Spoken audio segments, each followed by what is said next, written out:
안녕하십니까. 네, 반갑습니다. 전국에 계신 수강생, 온라인 수강생 여러분들과 그리고 여기 현장 강의 들으시는 분들 다들 반갑습니다. 처음 뵙는 분들이 대부분일 건데 저는 랜드프로 동래학원에서 민법 맡아서 강의하고 있습니다. 차민혁이고요. 차민혁. 먼저 제 소개를 좀 해야 되겠죠? 예, 저는 일단 동아대 졸업해서 동아대, 자랑스러운 동아대학교 법학과 졸업했어요. 법학과.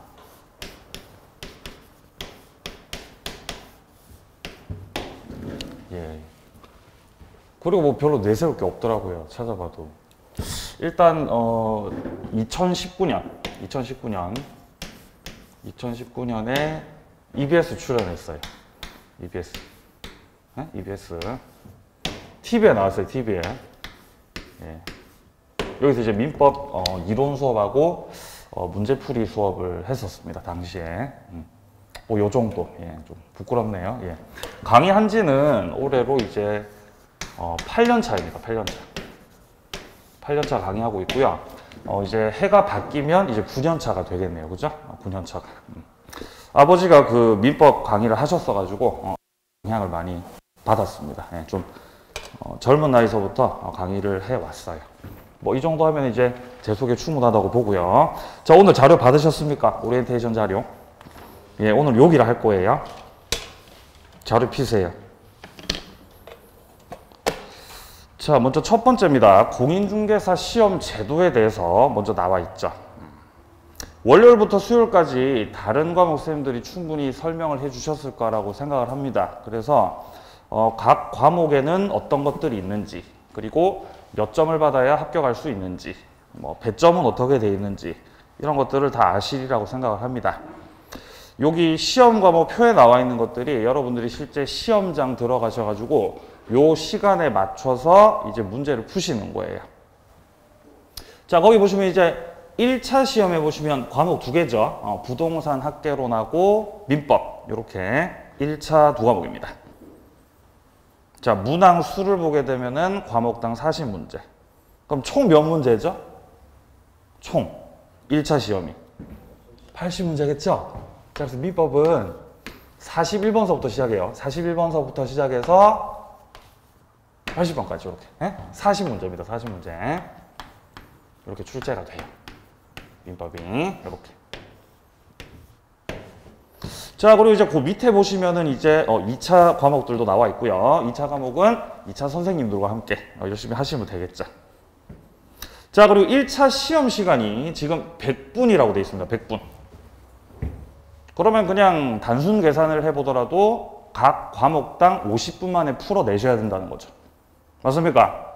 근데 몇 문제라고요? 민법이 40문제라고, 40문제. 그럼 40문제를 몇 분 안에 푸시라고요? 50분 안에 푸시라는 거예요. 근데 OMR에 여기 막순도 하셔야 되잖아요. 그러니까 대략적으로 한 문제당 거의 한 1분꼴로 풀어내셔야 된다라는 결론이 나오는 거죠. 물론 이제 문제 난이도는, 이 문제 난이도라는 것이, 자, 문제의 난이도가 있어요. 다 같은 난이도로 출제되지 않아요. 저 40문제 중에서 문제 난이도를 보게 되면은 상급, 상급 문제가 있고 중, 그 다음에 하 어떻게 하더라? 하 이렇게 하죠? 이렇게 상중하로 나눠져 있다고, 이렇게 상중하로. 자, 그래서 이제 상중하 문제 난이도 비율로 이렇게 나눠져 있고, 일단 요 상급 문제가 대략적으로 20%. 매년마다 뭐 똑 떨어지진 않겠지만 20% 정도. 여기가 한 40%. 그렇죠? 여기 한 40% 정도. 뭐 요 정도의 비율을 보이고 있지 않나 생각이 들어요. 뭐 때로는 이제 상급 문제 비율이 좀 더 높을 때도 있는데 제가 느낄 때는 요 정도 비율로 출제가 된다라고 보여집니다. 자, 그리고 요 상 안에서도 또 상중하로 또 나뉘어져요. 상중하. 그럼 여기서도 또 상중하. 그죠? 상중하. 중상, 중중, 중하. 여기 하에서도 하, 상중하 또 나뉘어져요. 이렇게. 이렇게 나뉘어진다고요. 예. 그럼 여기서 우리가 합격하려면 몇 점 받아야 돼요? 네? 합격하려면 60 이상이에요. 그죠? 60 이상. 네? 합격을 하고 싶은 자 60점 이상을 받으셔야 된다. 100점 만점에 60점이죠? 100점 만점에 60점. 자, 그래서 제가 말씀드리고 싶은 부분은 이 상중하 문제 중에서 요 정도? 중 정도? 중중 정도? 중중 정도? 요 정도? 네, 요 정도만 여유롭게 풀어내실 수 있어도 합격하는데 전혀 문제 없다는 사실이에요. 그러니까 이런 상급 문제들 같은 경우는 실질적으로 무시하셔도 틀리셔도 찍으셔도 합격하는 데는 전혀 문제가 없어요. 중하 정도만 풀어내셔도 아주 여유롭게 훌륭한 점수로 합격할 수 있다는 것입니다. 자, 자세한 내용은 조금 이따 또 말씀드릴게요. 자, 밑에 2번으로 내려갑니다. 합격 기준. 매 과목 100점 만점으로 해서 40점 이상. 그러니까 40점 밑으로 내려가면 안 된다는 거지. 이런 거 우리가 꽈락이라 그러죠. 그리고 전 과목 평균 60점 이상 득점한 자. 자, 그러니까 평균치를 낼 때 1차 평균하고 2차 평균 따로 낸다는 것이에요. 여기서 결론이 나와야 돼요. 네? 이거를 보고 결론을 내야 돼요. 결론. 결론. 네? 결론 따라서 민법은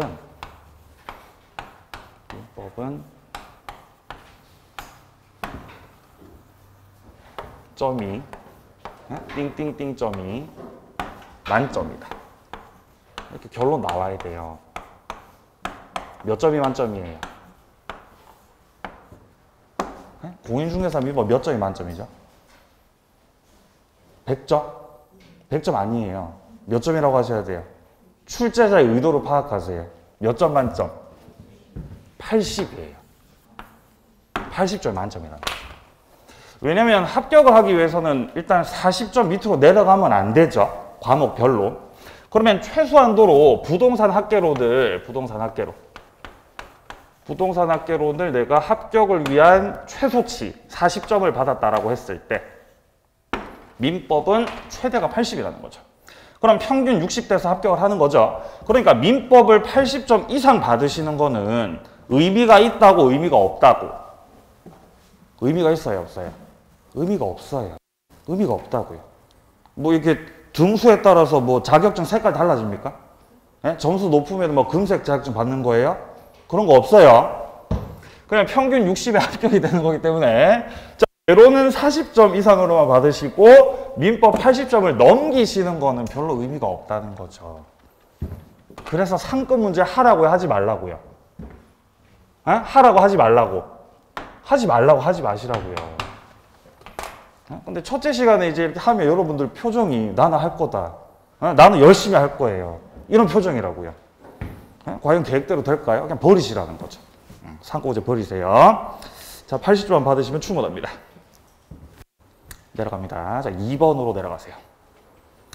자, 보시면 이제 학습 커리큘럼들이 나와 있어요. 자, 보시면 월별로 해서 11월부터 시작해서 이제 시험 다가오는 10월까지 이 학습 커리큘럼들이 나와 있습니다. 자, 일단 기본적으로는 2달 순환 과정이죠. 11, 12월 동안에 이제 입문 과정을 우리가 보내고 11, 12 입문 과정 1, 2월 기본 이론 과정 3, 4월 심화 5, 6월 핵심 요약 7, 8월 단원별 문제풀이 9, 10월 동형 모의고사 과정입니다. 자, 일단 입문 과정이 있죠. 입문 과정 11, 12 여기가 11월서부터 12월까지 2달 동안 이제 입문 과정 밟는 거예요. 지금도 입문 과정이죠. 기본 이론 1, 2월 그 다음에 심화 과정 3, 4월 그 다음에 핵심 요약 5, 6월 단원별 문제풀이 단원별이에요. 단원별 7, 8월 마지막이 이제 동형 모의고사 과정입니다. 9, 10월 달 이렇게 해서 이제 시험장 가는 거예요. 네, 시간 금방 갑니다. 금방 개인적으로 이제 작년 11월 달이 떠올라요. 바로 어제였던 것 같아요. 제 기억에. 여기 있었거든요, 제가. 금방 갔어요, 금방 시간이. 자, 그럼 이제 크게 나눠보면, 크게 우리가 분류를 해보자면은, 요 11월 달서부터 시작을 해서, 요 6월까지, 요 과정. 요 6월까지가 이제 이론 과정이죠, 이론 수업. 그죠? 이론 수업이고, 그 다음에 7월 달서부터 시험 칠 때까지의 동영, 여기가 문제풀이 과정. 그러니까 크게 분류를 해본다면 이렇게 이론 과정과 문제풀이 과정으로 나눠서 볼 수 있겠습니다. 자, 일단 문제풀이 과정 같은 경우는 이후에 제가 조금 더 말씀드리도록 하고, 오늘은 이론 과정들 어떻게 다른지 제가 설명드릴게요. 자, 일단은 표에서 진도별이라고 나와 있죠, 오른쪽에. 11, 12월 달에는 총 100% 내용 중에서 60% 정도만 다루겠다는 것이에요. 왜냐하면 처음부터 다 다루면은 머리가 터지기 때문에. 자, 그리고 그 다음에 이제 1, 2월 과정 본격적으로 들어가서 80, 이후 90, 나중에 5, 6월 과정 갔을 때는 전 영역을 다 다루게 될 것이다 라는 것입니다. 그럼 이제 의문이 들 수가 있죠. 처음서부터 다 하면 되는데 이렇게 나눠서 하느냐. 이게 효율적이기 때문이에요. 한 번에 다 못 끝내기 때문에 여기서 틀을 잡고 점점 살을 붙여 나가는 과정이다라고 보시면 됩니다. 자, 입문 과정에서는 용어 위주로 정리할 거예요. 용어. 아무래도 민법이 법이다 보니까 용어 자체가 낯설겠죠. 그래서 11, 12월 달에는 용어 중심으로 정리를 할 겁니다. 자, 그리고 기본 이론 과정에서는 조문 위주로. 조문. 심화에서는 판례. 그죠? 그럼 5, 6월 달에는 뭐 하겠어요? 5, 6월 달에는요. 5, 6월 달은 뭐 할까요? 그럼 이때는요. 싹 다. 5, 6월 달은 싹 다, 싹 다. 예, 이렇게 한다는 거죠. 예. 자, 우리가 민법이라고 하면, 민법이라고 하면은, 이제 민법이라는 우리가 이 법률을 공부하는 거잖아요. 법률. 법이죠, 법. 자, 그럼 법이 뭐냐라고 물었을 때 우리가 대답하기가 좀 곤란하다고요. 네? 대답하기가. 근데 결국 법률이라는 거는 조문으로 구성이 돼 있는 거예요. 조문으로 구성돼 있다. 민법 1조, 민법 2조, 3조, 4조, 몇 조 이렇게 조문으로 구성돼 있다고요. 민법 총 몇 조인지 아세요? 민법 총 몇 조인지 아시는 분? 상품권 드릴게요. 에? 1000조 넘어요. 1000조가 넘는다고요. 1100조 넘습니다. 자, 예를 들어서 우리 시험 범위에서 민법 제 103조를 보면은 반사회적 법률행위라는 게 나와요. 반사회적 법률행위라는 것이 나와요. 103조에. 여기서부터가 우리 시험 범위예요. 자, 그래서 103조를 들여다보면 뭐라고 나와 있냐면 이렇게 돼 있습니다. 선량한 풍속.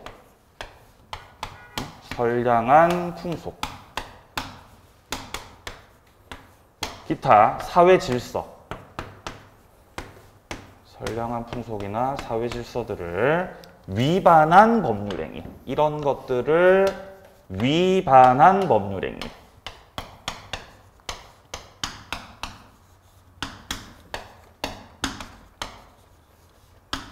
법률행위는 무효로 하겠다. 이렇게 돼 있어요. 103조에서.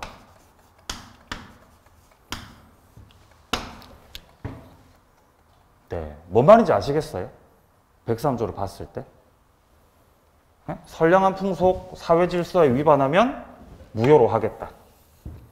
네? 와닿아요? 안 와닿아요? 와닿으세요? 자, 민법은 참고로 일반법이에요. 요 민법이라는 것 자체가 일반법. 요 민법이 일반법이고, 그 다음에 실체법이에요. 실체법. 그러니까 내용 자체가 다분히 추상적이다 라고 보여지죠. 추상적이다. 자, 우리가 103조 반사회적 법률행위를 바라봤을 때, 아니, 이렇게 선량한 풍속이나 사회 질서를 위반하게 됐을 때 무효라 그랬죠, 무효. 근데 문제는 선량한 풍속이 뭔지. 야, 그래, 선량한 풍속이 뭔데, 선량한 풍속이? 사회 질서가 뭔지, 사회 질서가 뭔지.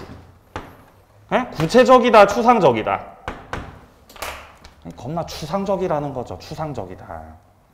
그래서 결국 이 법학이라고 하면은, 법학이라고 하는 것은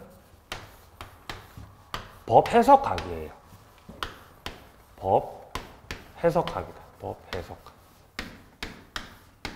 법을 해석한다는 거죠. 네. 제가 전역하고 나서, 군대 전역하고 나서 제가 대학교 2학년 때 제가 진짜 존경하는 교수님을 만났어요, 학교에서. 그분 성함이 박지홍이에요. 박지홍. 그분 성함이. 이분이 교육학개론 강의를 하셨어요. 교육학개론. 처음에 이분을 만났을 때 완전 매료됐어요. 너무 카리스마가 넘치시고 어떤 깊이, 그런 게 막 연륜 같은 게 느껴지더라고요. 너무 제가 존경하는 교수님입니다, 개인적으로. 지금은 연락이 안 돼요. 교수님 혹시 보고 계시다면 연락 부탁드립니다. 보고 싶네요. 자, 그래서 이분을 첫 시간에 딱 만나서 이분 수업이 너무 좋아가지고 수업 끝나고 이분을 제가 뒤따라갔거든요. 화장실 가시더라고요, 화장실에. 그래서 저도 화장실 따라 들어갔어요. 볼일 보시더라고요. 옆에서 볼일 봤어요, 저도요. 그러니까 그분이 저를 부르시더라고요. 이보게. 자네 어디냐 이렇게 물으시더라고요. 저는 법학과입니다. 법학과 학생입니다. 라고 얘기를 하니까 그분이 이렇게 말씀하셨어요. 이보게. 법학은 법 해석학이네 이러시더라고요. 법 해석학이네 이렇게. 그러니까 그때 당시는 이 말이 그렇게 막 이렇게 와닿진 않았지만 지금 돌이켜 생각을 해보면 이분이 법학에 대해서도 그 나름의 꿰뚫는 무언가 조예가 있으셨던 것 같아요. 지금 생각을 해보면요. 법학이라는 거는 법 해석학이 맞아요. 제가 아무리 생각을 해봐도. 지금 아까 말씀드렸던 103조 반사회적 법률행위 있죠. 자, 이렇게 조문의 내용이 있습니다. 이 내용 자체가 대단히 추상적이기 때문에 이 내용들에 대해서 우리가 뭐를 할 수밖에 없다는 거죠? 해석할 수밖에 없다. 해석을 한다고요. 누가 해석하죠? 누가 해석해요? 제가? 저 해석 못하죠. 저는 아무것도 아닌데. 누가 해석하죠? 학자들이 해석해요. 학자님들. 학자님들 어디 계세요? 학자님들 어디 있죠? 대학 교수님들. 예? 대학 교수님들이 해석하신다고요. 그러면 이 대학 교수님들이 한 분이 아니라 여러 명일 거 아니에요. 그러면 해석의 내용이 같겠어요? 다르겠어요? 해석의 내용이 달라요. 그래서 학설이라는 게 존재하는 거예요. 학설. 다수설도 있고 소수설도 있고. 그러니까 이런 이 조문의 내용에 대해서 법률적인 어떤 그런 내용에 대해서 해석을 하게 되는데 그 해석의 그 방식이나 내용들은 당연히 다를 수밖에 없다는 것이죠. 자, 그럼 학자들이 내놓는 여러 가지 해석들이 있을 것이고 최종적으로는 법원의 판단이 있는 거예요. 법원의 판단. 이 법원의 판단을 뭐라고 할까요, 우리가? 이걸 판례라 그래요. 이걸 판례라 그래요.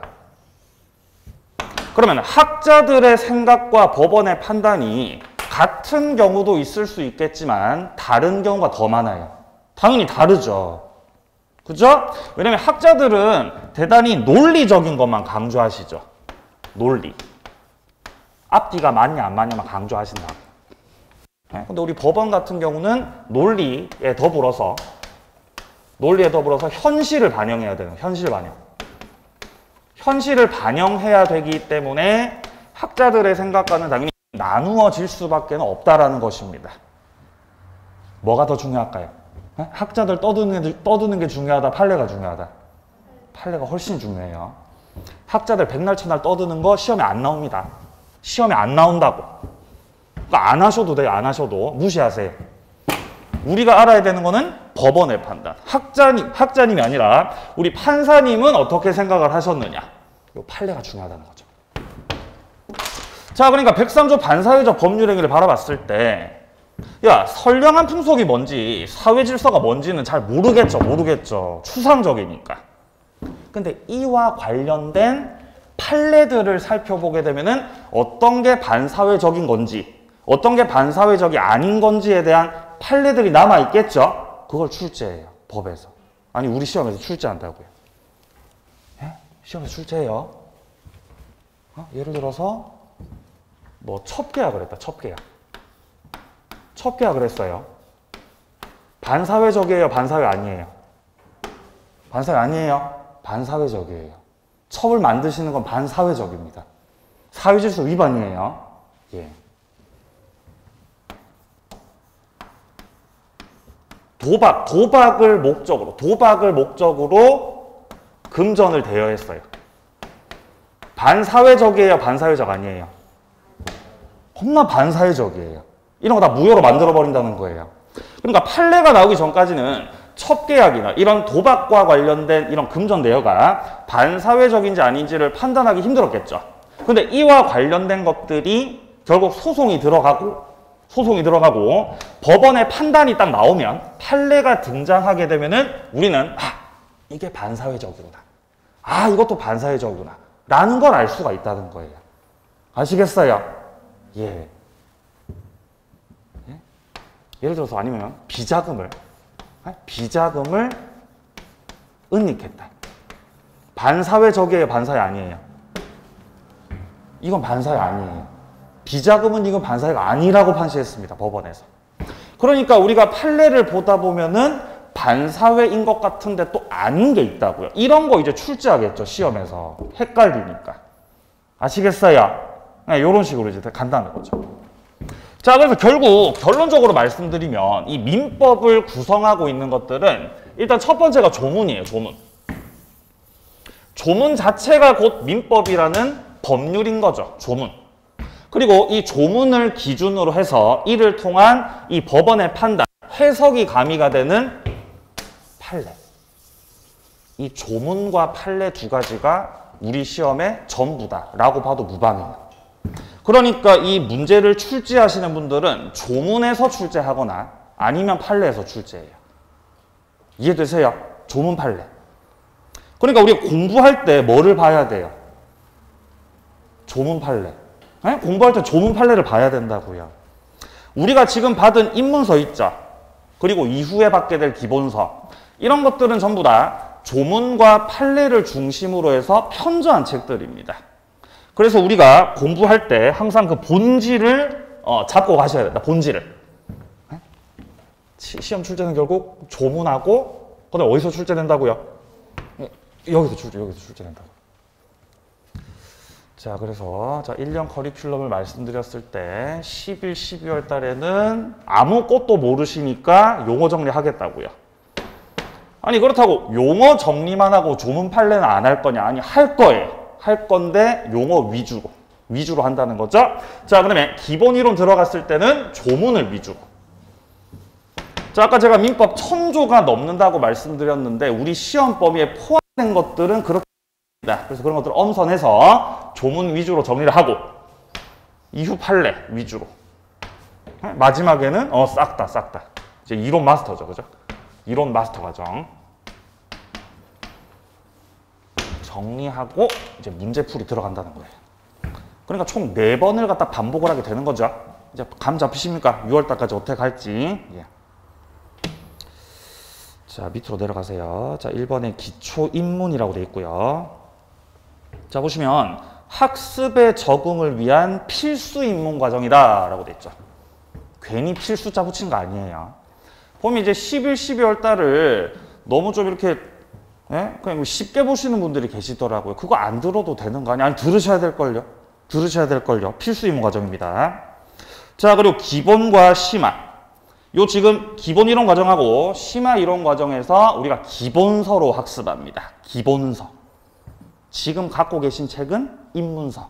나중에 두꺼운 책 나와요. 기본서. 자, 그거를 가지고 기본 이론 과정에서는 조문을 위주로 심화 과정에서는 판례를 위주로 해서 정리를 해 나가도록 하겠습니다. 여기가 가장 핵심이겠죠?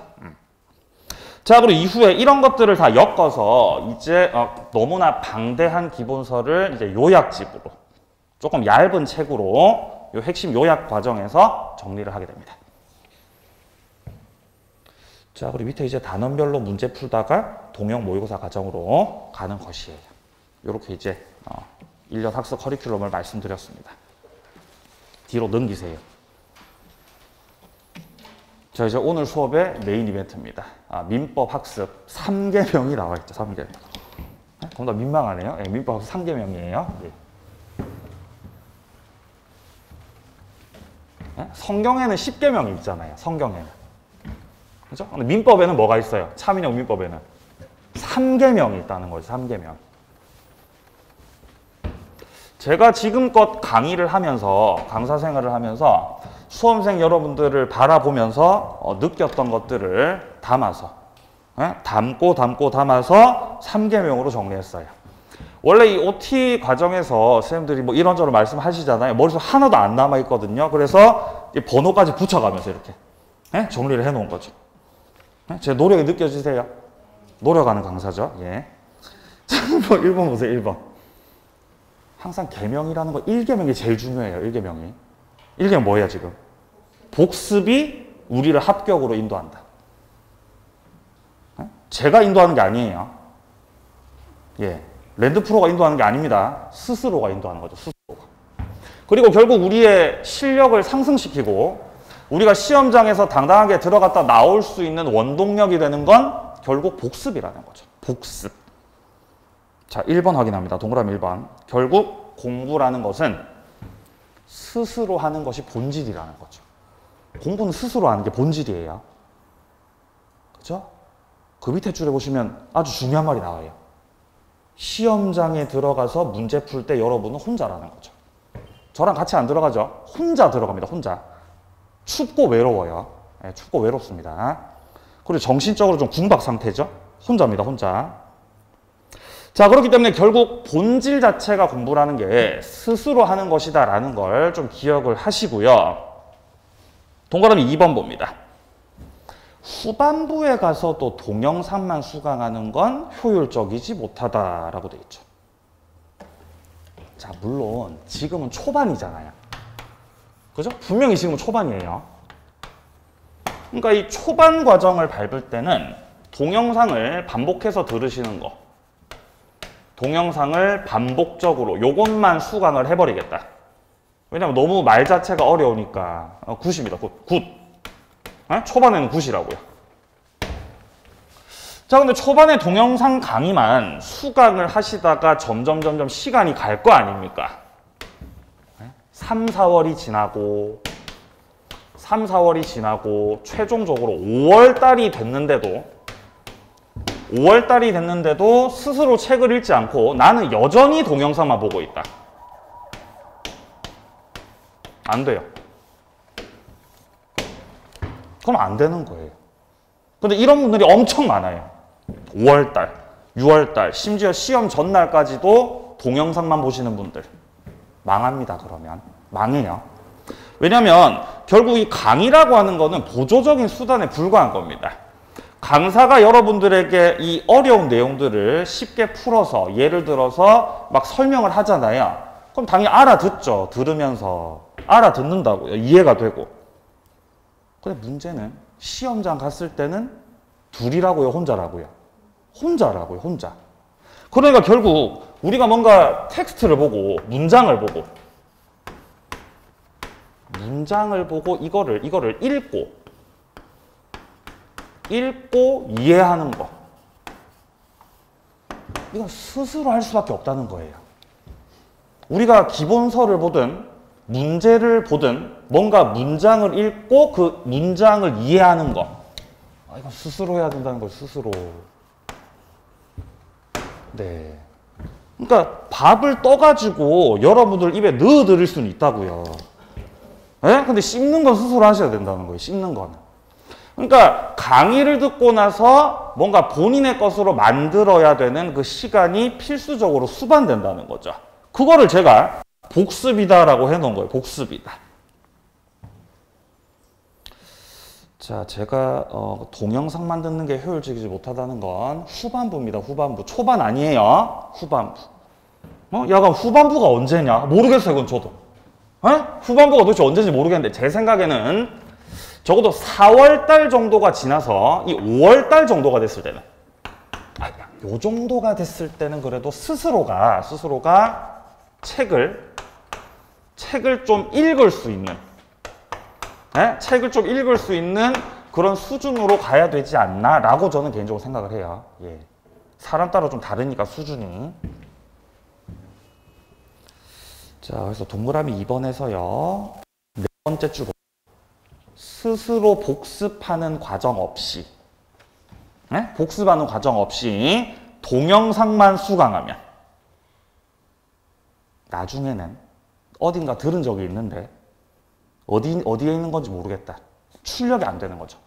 머릿속에 들어가 있었던 거를 바깥으로 끄집어내야 문제를 맞출 수가 있거든요. 출력이 안 됩니다. 자, 이 출력이 안 된다는 것 자체가 나의 것이 되지 못했다는 반증이죠. 자, 그래서 어디까지나 동영상 강의는 보조적인 것이다. 공부는 스스로 하는 것이 본질이다 라는 것입니다. 자, 내려가서 동그라미 3번을 보세요. 텍스트를 읽고 이해하는 것이 복습의 시작과 끝이다. 자, 복습을 하는 개개인의 방식은 천차만별이겠죠. 근데 제가 생각하는 가장 좋은 복습은 자, 둘째 줄에 나오죠. 당일 수강한 내용에 맞춰서 이론서를 차근차근 뭐하는 거다. 읽는 거다. 정독하는 것이다. 이게 제가 생각하는 가장 좋은 복습 방법이에요. 뒷문장 더 나가서 관련된 OX나 객관식 문제를 풀어보면서 스스로를 점검한다면 이보다 완벽한 복습은 없다라는 것이죠. 네, 갑자기 뭐 공부하고 싶어지죠? 예, 죄송합니다. 내려가세요. 자, 둘째로 내려가세요. 자, 두 번째 이계명입니다. 이론과 문제는 병행하는 것이다. 대단히 중요해요. 병행이에요, 병행. 이론과 문제는 뭐 하는 거라고요? 병행하는 거라고, 병행. 병행을 하시라고, 병행을. 아니, 제가 이걸 왜 이계명에 넣어놨겠어요? 병행을 안 하시니까 넣어놓은 거 아니에요? 병행을 안 하시니까. 이론이 중요해요? 문제가 중요해요? 뭐가 더 중요하죠? 둘 다? 그런 거 하지 마시고. 한 개만 선택하세요, 한 개만. 경중을 따지면 뭐가 더 중요하겠어요? 경중을 따진다면. 문제가 더 중요하죠. 시험 칠 때 선생님은 얼마나 알고 있습니까? 라고 이론을 물어봐야 문제 정답 맞춰야 돼요. 정답 맞춰야 된다고. 그러니까 결국 본질은 우리가 시험장에 들어가서 문제를 풀고 정답을 맞춰야 합격이라고요. 그러니까 문제가 중요하다는 거지. 자, 그게 1번입니다. 1번. 동그라미 1번. 정답 내지 못하면 합격할 수 없다. 자, 첫째 줄 이렇게 나와 있어요. 커리큘럼을 무사히 밟아온 수강생이면 이론의 내용을 모르는 경우는 거의 없습니다. 진짜 이게 진실이에요. 그러니까 계속 내용을 반복해서 수강을 하니까 내용 자체를 모르는 경우는 없다고요. 거의 없어요. 진짜 무슨 바보가 아닌 이상은. 스스로가 바보라고 생각하시면 바보 없어요. 저 바보 이때까지 한 번도 못 봤습니다. 그러니까 내용을 모르진 않아요. 자, 근데 이론을 알고 있어도 내가 이걸 바탕으로 해서 문제를 해결하고 정답을 찾아내는 건 또 다른 문제라는 거예요. 내가 알고 있는 걸 문제에다가 적용시켜가지고 정답 찾아내는 건 다음 스텝이라는 거죠. 다른 문제입니다. 자, 그렇기 때문에 우리는 이론에만 초점을 맞출 것이 아니라 문제를 풀고 연습을 하셔야 된다는 거죠. 연습. 이거는 스스로 체득할 수밖에 없어요. 문제 푸는 노하우 같은 경우는. 자, 그리고 그 밑에 줄에 보시면요. 이론을 충분히 이해하고 있다고 생각함에도 실질적으로 점수가 나오지 않는 건 연습이 되지 않았기 때문이다. 따라서 문제를 좀 빨리 접하는 것이 빨리 합격하는 길이다 라고 저는 생각을 합니다. 빨리 문제를 좀 보시라는 거죠. 언제부터 문제 봐야 되죠? 제가 생각할 때는 오늘부터 바로 봐야 돼요. 에? 그냥 바로 봐야 된다고, 바로. 일단 오늘은 뭐 공부 마세요. 오늘은 하지 마세요. 오늘 첫째 적이니까. 다음 주에 우리가 법률행위라는 걸 공부해요. 자, 다음 주에 우리가 법률행위라고 하는 것과 그리고 의사표시라고 하는 걸 공부해요. 그러면 요 해당 파트를 그날 수업을 들을 거 아닙니까? 일단 수업을 듣는 게 일단 기본이죠. 수업 째지 마세요. 수업 째시는 분들은 망합니다. 째지 마세요. 출석 중요합니다. 자, 수업 듣고 이 해당 파트, 오늘 수업 들었던 그 파트 있죠? 거기에 문제를 보시라는 거죠. 근데 처음서부터 객관식 오지선다를 보면 부담스러우니까 OX 보시라는 거죠. 좀 이렇게 좀 쉽게 접근할 수 있도록. 이거 수업 자료로 나갈 거예요. 수업 자료로. OX가 수업 자료로 나가니까 그날 수업 들었던 거 점검 차원에서 OX 바로 풀어보시는 것이 좋겠다. 그래서 OX가 어느 정도 이제 조금 적응이 됐다. 그럼 바로 이제 객관식 문제 푸는 단계로 넘어가는 것이 맞다라고 저는 생각을 합니다. 빨리빨리 문제로 하는 게 좋아요. 자, 내려갑니다. 동그라미 2번. 역설적으로 문제에서 이론이 정리가 된다. 문제를 틀렸을 때 내가 이론을 몰라서 문제를 틀리는 것 아니냐라고 생각을 주로 하시는데 그게 아니에요. 나는 이론을 알고 있습니다. 이론을 알고 있는데 푸는 연습이 안 돼서 틀리는 거다라고 앞서 말씀을 드렸었죠. 자, 근데 우리가 이론 학습을 하면서 이해되지 않는 부분들이 있어요. 한계치가 있는데 이게 오히려 반대로 문제를 풀면서 이론이 정리가 된다는 것이에요. 자, 그리고요, 둘째 줄 보세요. 문제가 있고 이론이 있습니다. 자, 주로 문제를 풀어야 어디서 출제가 되는지가 보이고 이론서를 입체적으로 볼 수 있다. 또한 문제를 풀어야 내가 어디를 아는지, 내가 어디를 모르는지를 파악할 수 있어요. 그럼 당연히 내가 공부할 때는 아는 데를 공부해야 돼요? 모르는 데를 공부해야 돼요? 모르는 거기를 공부하셔야 된다는 거죠. 그거를 빨리빨리 파악하시려면은 뭐 하셔야 된다고요? 문제 푸셔야 된다고요. 그렇죠? 예.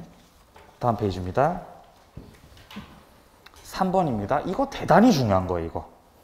여기에 빠져 계신 분들이 너무 많아요, 제가 보면은.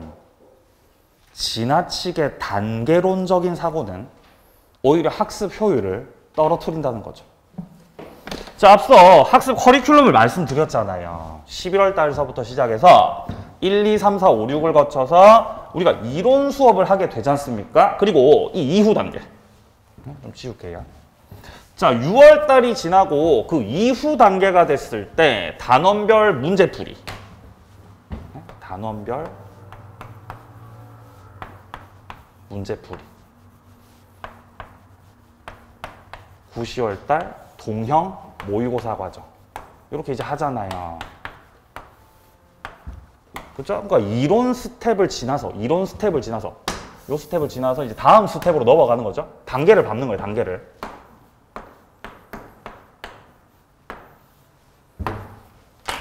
근데 어떤 분이 6월 달까지 수업을 갖다가 이제 한 번도 안 빠지고 잘 들으시다가 7월 달이 딱 되니까 수업을 안 오시더라고요. 열람실에 계시더라고요. 그래서 물어봤어요. 왜 수업 안 오시는지. 그러니까 그분이 뭐라고 했는지 아세요? 뭐라고 하셨을 것 같아요? 저는 문제를 안 풀겠다는 거예요. 문제를 안 풀겠다. 왜 안 푸실 거야? 물어보니까 이론이 마스터가 되면 문제 풀겠다는 거죠. 그러니까 나는 아직 이론 정리가 다 되지 않았다는 것이에요. 6월 달까지 밟았지만 정리가 안 됐어요, 선생님. 그러니까 나는 다음 단계로 못 나가겠다는 거죠. 다음 단계로 나갈 수가 없습니다. 그 말씀을 하시더라고요. 그래서 물어봤죠. 그럼 언제 문제 풀 건데요, 선생님? 언제? 아, 저는요, 이론이 마스터가 되고 나서 이론을 완벽하게 마스터하고 나서 그 다음에 문제를 풀 거예요 라고 하시더라고요. 에? 미쳤어요. 에? 이 정신 나간 생각이라는 거죠, 이런 거는. 아니, 왜냐면 이론을 마스터하는 것 자체가 불가능해요, 불가능. 한 10년 들이면 마스터 할 수 있겠습니까? 10년 들이면? 안 될 것 같은데요. 10년이 지나도 안 될 것 같은데요. 그 학문의 깊이라는 것은 끝이 없어서 마스터를 할 수가 없다고요. 그 자체가 안 된다고요. 그러니까 지나치게 단계로적인 사고. 야, 나는 이론 절차를, 이론 수업을 이렇게 단계적으로 밟다가 이렇게 탁 갈 거야. 앞에 거를 안 끝내면 난 다음 단계로 안 나갈 거야. 라고 하는 이 몹쓸 생각을 없애줘야 돼요. 없애야 돼요. 완벽할 수 없어요. 절대적으로 완벽할 수 없습니다. 제가 문제하고 이론하고 뭐 하는 거라고요? 에? 병행을 하는 거라고, 병행을. 그러니까 이론에서 내가 오히려 이해하지 못했던 것들을 문제 풀면서도 이해할 수 있다는 것이죠. 그러니까 문제하고 이론하고 계속 왔다 갔다 하는 거예요. 같이 가는 거예요, 같이 가는 거. 자, 둘째 줄에 말 나와 있죠. 이론을 완벽하게 정리하고 문제를 풀겠다면 10년이 지나도 문제를 풀어보지 못할 것입니다. 예, 불가능합니다. 자, 해서 그 밑에 줄에 보시면요. 앞서 제시했던 학습 커리큘럼은 1년 과정에 방대한 틀을 말씀드렸던 것이지 7월이 오기 전까지 이론만 학습해야 된다라는 뜻이 절대 아니라는 거. 문제는 빨리 접할수록 좋다는 거. 자, 합격의 왕도가 나옵니다. 합격의 왕도. 이론 정리 후 문제 풀고 틀린 문제 속에서 해당 파트 이론서에서 찾아 다시 정리하는 거. 이게 합격의 왕도라는 것입니다. 예. 합격의 왕도를 엄청 많이 물어봐요, 저한테. 어떻게 하면 합격하냐고. 이렇게 하면 합격해요, 이렇게 하면. 네. 자, 3계명으로 내려갑니다. 자, 세 번째입니다. 분량은 줄이는 것이다. 분량은 뭐 하는 것이다? 줄이는 것이다. 양을 늘리면 안 돼요. 양 늘리면 반드시 망합니다. 양을 절대로 늘리면 안 됩니다. 제가 이 말씀을 드리는 이유는 우리가 정규 수업을 밟으면서 자, 지금은 일단 입문서를 받으셨죠? 입문서 2권. 그죠? 1차 한 권, 2차 한 권, 입문서. 자, 이후에 1월 달이 되면 이제 기본서로 수업합니다. 기본서. 기본서는 실질적인 우리 이 1년 과정의 교과서입니다. 교과서. 실질적 교과서. 12월 말에 나올 거예요. 이건 과목별로 있어요. 기본서는. 따라서 총 몇 권이다? 6권이다. 네? 슬슬 불안해지죠? 자, 그 다음에 요약집. 5, 6월 달하는 요약집 1차, 2차 2권. 벌써 책이 많아지잖아요. 자, 그 다음에 7월 달에 단원별 문제집. 단원별 문제집도 과목별로 있어요. 6권. 그렇죠? 예. 동형 모의고사. 근데 모의고사가 동형 모의고사도 있지만 9, 10월 달에 하게 되는 여러분들 달마다 치르는 전국 모의고사도 있어요. 각종 수업 자료, 특강 자료, 기출 문제집 등등등. 이렇게 하면은 이 엄청 많다는 거죠. 양 자체가 겁나 많아요. 그러니까 시험이 뭐 내용이 어렵다기보다 양이 짓눌려 버리는 거예요. 사람이 할 게 너무 많으니까. 그래서 머리 터지는 거라고요. 그래서 나중 되면은 이게 박스가 한 2박스가 나와요. 2박스가. 에? 박스 몇 개 나온다고요? 2개 나온다고. 2개. 2박스가 나온다고요. 에? 2박스. 이걸 3박스로 늘리는 순간. 에? 이걸 3박스로 늘리는 순간 이제 점점 소화가 안 되는 이제 불합격의 길로 가시는 거예요. 그럼 어떻게 3박스로 늘리겠어요? 계속 기웃거리는 거예요. 다른 학원 기웃거리고, 인터넷 기웃거리고, 다른 강사, 다른 출판사, 다른 학원 기타 등등 다른 데를 계속 기웃거리시는 거죠. 그러면 안 그래도 우리한테 주어진 것들도 이렇게나 많은데 다른 데를 계속 다니시면서 자료를 끌어 모으시다 보면은 양이 어떻게 되겠어요? 겁나 늘어난다고요. 뭐 다른 데서 찾으면 뭐 대단히 뭐 이렇게 막 특별한 게 막 나올까요? 그렇지 않거든요. 근데 다른 데서 이렇게 계속 끌어 모으시다 보면 양을 계속 늘린다는 거. 소화가 안 돼요, 그러면. 망하는 거예요, 그러면. 그죠? 자, 그래서 동그라미 1번에서 주어진 것들을 소화하는 것조차도 벅차다. 네. 자, 동그라미 2번입니다. 분량을 늘리는 자는 합격하지 못한다. 믿음 합격이에요. 예, 믿음 합격. 자, 밑에 보시면요. 학원 결정하고 출판사 결정, 강사 결정했으면 믿고 따라오시라는 거죠. 예? 못 믿고 계속 기웃거리시면 양 늘어나고 소화가 안 됩니다. 네, 그 말씀 드립니다. 자, 동그라미 3번입니다. 방대한 이론에서 요약으로. 요약에서 최종 출제 논점으로 라고 돼 있죠. 자, 제가 1년 과정을 밟아 나가면서도 양을 줄이는 것에 포커스를 맞출 겁니다. 자, 일단 우리가 입문 과정에서는 현재 입문서로 공부를 합니다. 입문서로. 자, 근데 결국 입문서라는 건 나중에 우리가 1, 2, 3, 4월 달에 학습하게 되는 기본서. 기본서가 나오기 전에 이제 임시로 나오는 책이다라고 보시면 돼요. 그래서 입문서 같은 경우는 12월 달까지 본 다음에 버리시면 돼요. 버리세요, 이거. 버리세요. 뭐 버리라는 게 막 이렇게 쓰레기통에 버리라 이게 아니라 이제 책꽂이에 잘 꽂아 놓으시라고요. 책꽂이에 꽂아 놓으세요. 버리지 마시고요. 양을 줄이라 그랬잖아요. 자, 그리고 나중에 이제 심화 과정 지나서 이제 핵심 요약 5, 6월 과정에 들어오게 되면은 여기서 이제 요약집.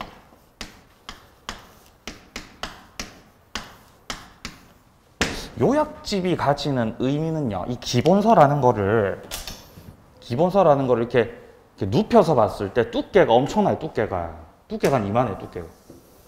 민법 두께가 한 이만할걸요. 이렇게. 보이세요, 지금? 파란색 잘 안 보이는 것 같은데요. 보여요, 안 보여요? 보입니까? 예, 보이는군요. 예. 자, 두께가 한 이만해요. 책이 이렇게. 겁나 두껍다고 이렇게. 민법만 봤을 때. 그럼 다른 과목들까지 하면 겁나, 예, 그렇겠죠. 예. 자, 그래서 기본서가 이렇게 너무 방대하니까 나중에 5, 6월 달 요약집 과정 들어갔을 때는 이거보다 얇아지는 거예요. 얇아져요. 요 정도? 이렇게 얇아져요. 이렇게. 축약이 됩니다. 내용 자체가. 자, 근데 요것마저도 부담스러워 하시는 분들이 있기 때문에 그 이후 과정에서는 최종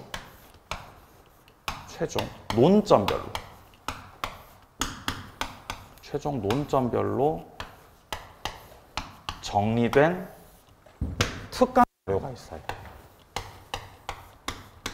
특강이 맞나? 모르겠어요. 아무튼 후반부에 공개가 됩니다.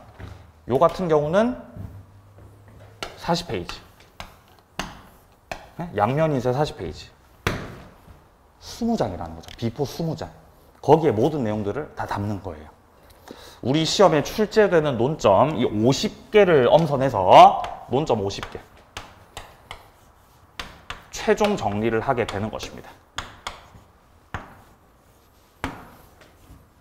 그러니까 우리 커리큘럼 자체도 자꾸만 후반부로 갈수록 방대했던 기본서를 시작으로 해서 요약집으로 내용을 한번 1차로 축약시키고 나중에는 최종적으로는 더 축약을 시켜서 이제 시험에 최적화된 상태, 그 상태로 만든 다음에 이제 시험장에 들어가게 된다라는 것이에요.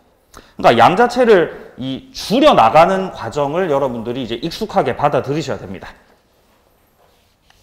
자, 여기까지 해서 3개명까지 말씀을 드렸습니다. 자, 여기까지 OT 마무리하고요. 자, 오늘 첫째 시간이니까 입문서 앞에 조금만 하고 마칠 거예요. 조금만 쉬었다가 둘째 시간부터 입문서 앞에 조금만 보도록 하겠습니다.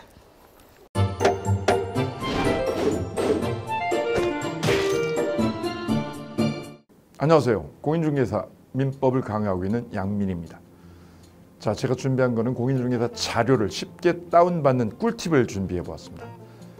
자, 공인중개사를 공부하다 보면 방대한 양의 자료를 접하게 됩니다. 하지만 그것을 일일이 다 출력을 하시거나 보관을 하는 데는 불편함이 따르죠. 이를 해소하기 위해서 핸드폰을 쉽게 활용할 수 있는 꿀팁을 준비했습니다. 네이버 밴드라는 어플을 통해 필요한 자료들을 보거나 다운받을 수 있습니다. 이 네이버 밴드를 활용하는 방법을 하나씩 알려드리도록 하겠습니다. 1단계, 네이버 밴드라는 어플을 다운받습니다. 가장 먼저 안드로이드 버전은 플레이 스토어를 클릭하시면 되겠습니다. 아이폰은 앱스토어에서 하시면 됩니다.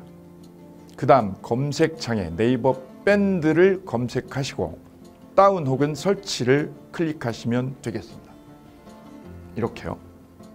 2단계, 밴드 어플에서 공수모를 검색해 주시면 되십니다. 밴드 어플을 누르시면 위쪽 상단에 보시는 것처럼 돋보기 모양의 아이콘이 보입니다. 이 돋보기 부분을 클릭하시게 되면 맨 위쪽에 하얀 공백의 검색창이 생기는데요. 이곳을 눌러서 공수모 이 세 글자를 쳐주시면 되겠습니다. 3단계는요. 해당 공수모 밴드를 들어가 주시면 됩니다. 이 밴드는 공인중개사를 공부하시는 수험생들을 위한 밴드입니다. 수험생들을 위한 시험 정보나 자료가 업로드되어 있어서 공부를 할 때 활용할 수 있는 밴드입니다. 보시는 것과 같이 강의와 관련된 공지사항이나 최신 자료가 다양하게 제공되고 있습니다.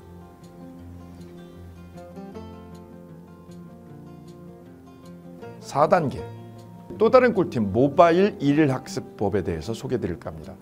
이제 핸드폰으로 짬 시간을 활용하셔서 공부하는 학습법을 알려드리도록 하겠습니다.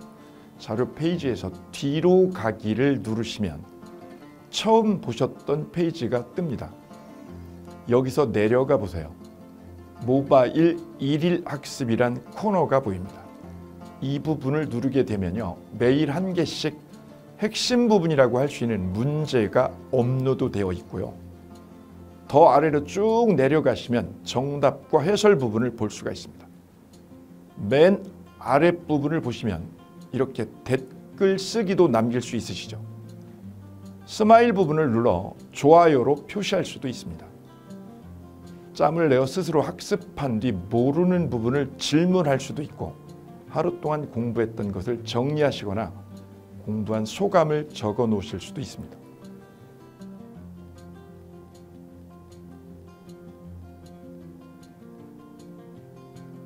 지금까지의 과정과 같이 공수모 밴드에 가입하신다면 다채롭게 업데이트되는 양질의 최근 자료들을 접하시고 활용할 수 있습니다. 꼭 가입하셔서 좋은 자료 많이 활용하시기 바랍니다.